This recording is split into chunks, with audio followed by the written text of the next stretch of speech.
So I do a book show in Much, where we talk to different... do what? A book show. Oh. Talk to different people about favorite books that you've read and how it's inspired you or what you learned from it or something like that. Mhm. So do you have a book that that comes back to you every once in a while? Yeah, well, I've read Perfume by Patrick Susskind about 10 times in my life, and I can't stop reading it. It's like something that's just stationary in my pocket all the time. It just doesn't leave me, and every time I'm bored, like I'm on an airplane or something, I read it over and over again. Because I'm a hypochondriac, and it just affects me. It makes me want to cut my nose off.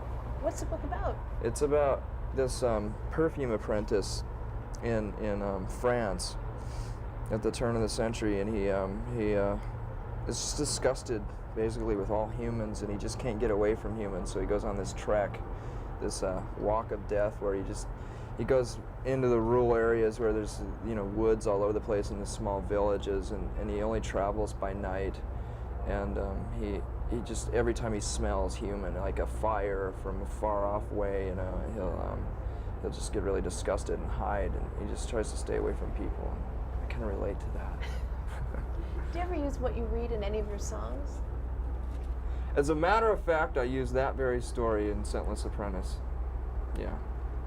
So that's really one of the first times that I've ever used an actual story, as a book, as an example of a song.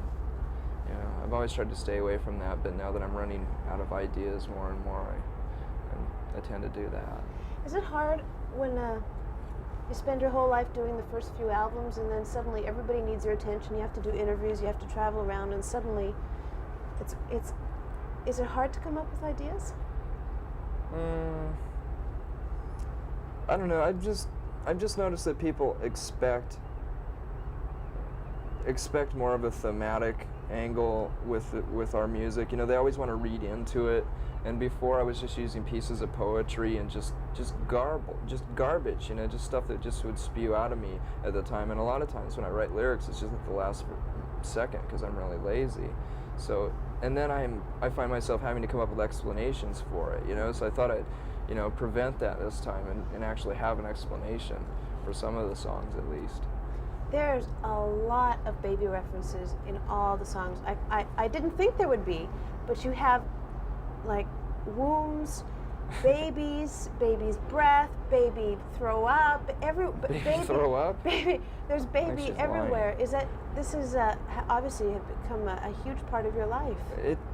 It has been a part of my life before Courtney was even pregnant, though. I've always been just fascinated with medical texts and charts, and I guess I secretly want to be a doctor or something. I don't know.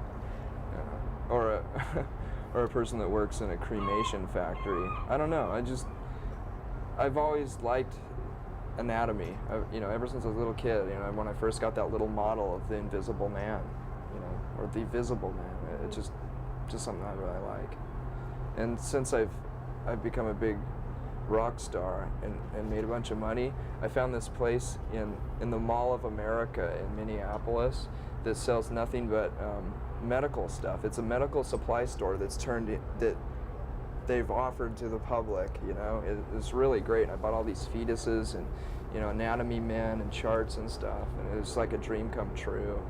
Because I've always been really poor, and if I could find something like that in a secondhand store, I'd barely have enough money to buy it, and a lot of times I couldn't buy that stuff, so I just went on this rampage of buying all this stuff, and I think I've overused it, for like pictures for the album, and I don't know, I just went overboard on it. The old saying that you can't buy happiness. You think that's true? Well, yeah, you can't buy happiness. I mean, that made me happy for a little while. But, I mean, I was just probably almost just as happy with, I don't know, I look back on going to secondhand stores and stuff like that and finding a little treasure like that. And that actually meant more to me because it was more of a stab in the dark in a way, because you didn't know if you're going to be able to afford it, and you don't know what you're really looking for, and when you find it, it's more special to you rather than having $1,000 and going into a store like that and just buying the whole store. It's not as special. because you've achieved so much success, I mean, so quickly, so surprisingly, you've had a baby, you're married. What excites you now? My baby, my marriage. I don't know. I still like playing too. Yeah. I mean, Chris and Dave and I haven't changed at all. I mean, believe it or not, we get along just as well as we ever did. You know, we're just as the same passive-aggressive people as we used to be. You know, we never fight. And when we're pissed off at each other, we just hold it under our breath and have respect for one another in that way. You know, it's easier to work that way. You know, because we have a mission, I guess. How do you personally cope with having relationships, private relationships that are always being scrutinized publicly? It must be really difficult. Well, it is, but I mean, I still have a lot of the same friends that I used to have, so they don't seem to mind, and that isn't ever really exposed too much. You know, no one writes about how me and my friend Dylan walked down the street and, you know, did whatever, but yeah, but they rip apart you and Courtney. They love to do that. Yeah, I don't know why, but you know, we're just I don't know. I guess like my ego could be talking right now, and I could say, well, we're interesting people, you know, but I think we're just easy scapegoats. It's just, you know, it started with something, and then, you know, people just pick up on it and carry it along, and we turn into cartoon characters, and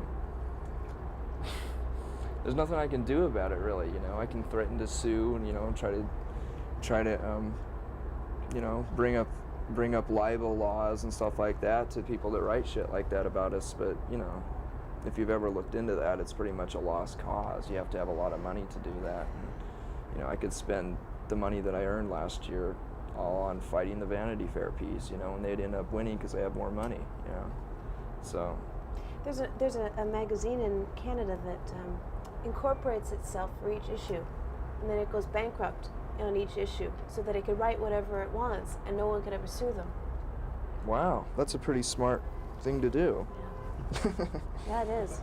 That kind of reminds me of how a lot of stations in the States got a hold of our new album, but it was like someone had anonymously sent them like 5th generation cassette copies of our new album, and in order for them to play it, they started on the weekend at 5 o'clock, like on Friday nights. That way they could play it throughout the rest of the weekend without having a council, you know, sue them. And I don't know, that's kind of smart, you know. It's free publicity for you anyway. Ultimately, the album's going to come out. That's true, but the thing is that there's been so much controversy about how bad the record sounds, you know, and how lo-fi it is. And to hear it like that compared to all the other songs that were on the radio that night, it really disgusted me, and it pissed me off because it sounded terrible. It sounded really, really bad. And then everyone that heard it that weekend is going to say, yeah, you're right. Okay, the stories are true. The Nirvana album really sucks, and I'm not going to buy it, you know. So it just kind of bothered me, but we took care of it. What'd you do? Well, I thought maybe we should hire a lawyer to stop them to do it. Then instead, I just decided to hire Hitman. Pardon me? Nothing. Erase that. No, we just called them up on Monday and told them to stop. And they went, oh, okay. Well, our lawyer did that. Mm. Isn't that a weird world for you to suddenly have lawyers and like people who do stuff like that for you? Yeah. It's totally unnecessary too. If we weren't in this position, we wouldn't need lawyers, you know? It's total unnecessary, and we have to spend a lot of money just to protect ourselves all the time, and it's just stupid. When did that first hit you? When did you realize that you're going to need some people on your team to protect you from the vultures? Too late. You know, much after the fact, after we'd already been damaged to a point where it, you know, almost didn't do any good, you know. But I don't know, it was just a weird realization one day, you know. Wow, I have to, you know, and I can see how like rock and roll stars will all of a sudden, will almost compromise their music to make sure that they sell the same amount of records next year because they've spent all their money on lawyers and protecting themselves last year, you know. But I mean, we obviously haven't done that. I mean, I don't know, maybe you might not have noticed, but the record isn't as commercial as the last one, so we could never bring ourselves to do that, you know. I'd rather just laugh about it. And I was talking to Amy Mann, a girl from Till Tuesday. She was at our office just a couple days ago. She's on tour with the Kinks, and Ray Davies was in the office also. He came in before her. And I had mentioned to her that he was very nice, but really eccentric when I was talking to him, kind of nutty. And she said, well, you know, there's a lot of people who have been around the record business for those many years, and most of them are kind of nutty. It just, you know, it makes people nutty. Yeah. I mean, you have to, you're facing that. That's your future. Yeah, that's my future. Hopefully we'll put out Metal Machine music next year, you know. I don't know. Either I've accepted it or I've gone beyond insane to where I can deal with it emotionally. I really don't care. I know that I'm too stubborn to allow myself to ever compromise their music or, you know, get so wrapped up in it and involved to where it's going to, you know, turn us into big rock stars. I mean, I just don't feel like that. Everyone else accuses us of it, but, you know, we're not as popular as everyone thinks, and we're not as rich as everyone thinks, you know? It's just, we've always had a good sense of humor. I don't think that's been translated very well, you know, but we'd rather laugh about it. Ha ha ha. You know what really surprised me though is you're pretty bright, and your lyrics are, and just your whole stage persona is pretty angry, angst-ridden, frustrated. I mean, you see the world for what it is. Did you ever have second thoughts about bringing a child into the world the way it is? Oh yeah, absolutely. Yeah. I really can't describe what changed our attitude so fast. I think, you know, I really was a lot more negative and angry and everything else a few years ago, but that had a lot to do with not having a mate, you know, not having a steady girlfriend and stuff like that. So you know, that was one of the main things that was bothering me, that I wouldn't admit at the time, you know. So now that I've found that, the world seems a lot better for some reason, you know. It really does change your attitude about things, you know. I mean, 4 years ago I would have said, you know, the classic thing like, you know, how dare someone bring a child into this life, you know. It's completely a terrible way to go, and, you know, the world's going to explode any day and stuff like that. But once you fall in love, it's a bit different. I don't want to know about it. Stop. George and I are not in the best love situations right now, so we'll stop talking about that. We'll change the subject. That's what I want to talk to you about. I'm not boasting about it. It's just no, it's something nice. that's really it's really nice weird. That you can talk about it. That, you know, that you have something like that to talk about. It's nice. You know, Can you hold this for a while? Do you mind? I'm feeling a little weak. You know that this whole grunge thing, that this in quotations grunge, all I want to know is, where did the term come from? I have no idea. I think some of the rumors are that Jonathan Poneman said it one time sarcastically, and it just caught on. Who's that? He's one of the head honchos at Sub Pop Records. No one set out to market this music as that, you know. Just, you know, that's what happens when the media catches on. You know, they have to call it something. I like it as much as new wave. I would have been proud to be a new waver, you know, 15 years ago. Oh yeah, well, we were about the same age. I was into new wave, absolutely. Do you think you have some of the same? Is there anything the same between your music and new wave? I think so. Like what? Well, like, you know, new wave was just a progression from punk rock and a mutation of punk rock, you know, and it was more commercial and more palatable, you know. It had, you know, punk rock roots, and it was easier to swallow for the media and middle America and the middle of the world, and it's just, you know, that's what I kind of think about our music. Are you worried about a Nirvana backlash? Hasn't that already been over with? Hasn't that already happened? I don't know. Sure. No. I don't know. Okay. What else I want to talk to you about? But we're getting more new wave as the days go by. I think we're going to reinvent new wave and bring back breakdancing. I'd really like to bring back new wave and breakdancing, you know, meld it to something. I don't know.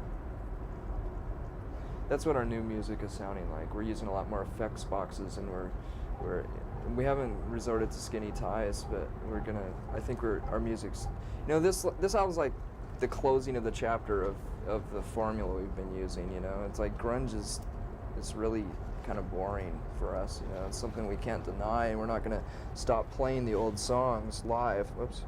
And but you know, our tastes are just changing so rapidly that we're really experimenting with a lot of stuff, and it might get too indulgent and be really embarrassing for the next album, but we can't put out another album, and this is just like the last chapter of 3-chord grunge music for us. And it was an easy thing to do and a safe thing to do because we knew it's still popular, you know, but we had to get it out of our systems. How come you are so nice and you seem so comfortable with yourself? Something must have really happened in the last couple of years. Is it just falling in love? No. What happened? I've always been a nice guy. Maybe you were afraid to show it before. How's that? Well, what? I don't know. You've never met me before. I never met you before, but I know that other people who have had the opportunity to interview, and they said, oh, he hates doing interviews. He's not going to want to talk about anything. Well, and I said, well, you know, whatever. Who knows? And you're just like exactly the opposite of. It just depends on what mood I'm in, really. Yeah, I'm kind of a moody person, and a lot of times when someone has had the chance to talk to me, I've probably been on tour, or I've probably gone through an exhausted time where I've talked about myself for hours and hours, and this week I haven't had to talk about myself very much, so lucky probably me. more cooperative. I think one of the interesting things about Nirvana that you don't really talk about that much is that you're very concerned about sexism. I like that. That's good. So how do you make people aware of that problem? By writing songs as blunt as Rape Me. Having to resort to doing something like that is almost embarrassing because people didn't understand when we wrote a song like About a Girl or Polly, and having to explain that and having misunderstandings about it, I decided to write Rape Me in a way that was just so blunt and obvious that it's like no one could deny it, you know, no one could read into it any other way, you know, although some people have actually, because some of the lyrics in it, some people have thought that maybe it has something to do with my disgust with the media and the way they've treated us and stuff like that, but it's not true. That's not what the song's about at all. It's just my way of, in a sarcastic way almost, of like just saying how obvious do we have to be, you know. And I guess we don't talk about those kind of things that, you know, that are really important to us because I don't want to be thought of as like nothing more than a PC band, you know. I mean, we're entertainers. You know, that's what music is, and so it's really hard to, you know, step over the lines, you know. Just that you have so much power because that camera's on you, and right, and you can use it. Yeah, well, we try to use our power. I mean, we've really have been effective in certain ways, like being associated with this organization called FAIR, and I can't remember it right now because I have a mental block of exactly what it stands for, but it's something like, shit, I can't remember. but they're an organization who looks at the injustices that are, they look at the details that surrounds certain issues and certain stories that have been reported in magazines and newspapers like USA Today, who tend to, you know, look over a lot of the facts, and they're pretty much a leftist organization that tries to protect people in certain areas, you know, and they supposedly try as hard as they can to, you know, to deliver the truth, So, you know, we've done benefits like that for like No on 9 benefits to try to stop Portland's anti-gay laws that they were trying to pass, and you know, we did a Bosnian benefit and stuff like that. And you know, it doesn't seem like much, but you know, we raised like $50,000 for the Bosnian rape victims, you know, and that's a lot more than we could have done griping about it and talking about it in interviews and like maybe putting out a fanzine. You know, there's nothing wrong with doing stuff like that, but you know, we're using the tools that we have, you know, and we're being effective as much as we can. But we still don't want to be too political at the same time, you know, because it's just kind of embarrassing to do that. Or, you know, you get a lot of ridicule for it. Yeah, but you're doing what you believe in, and that's the most important thing. Well, it's hard not to, you know. I mean, if you're put in this position, what are you going to do? You become a Republican or something? You know? Just to protect what you've earned, big deal. Mm.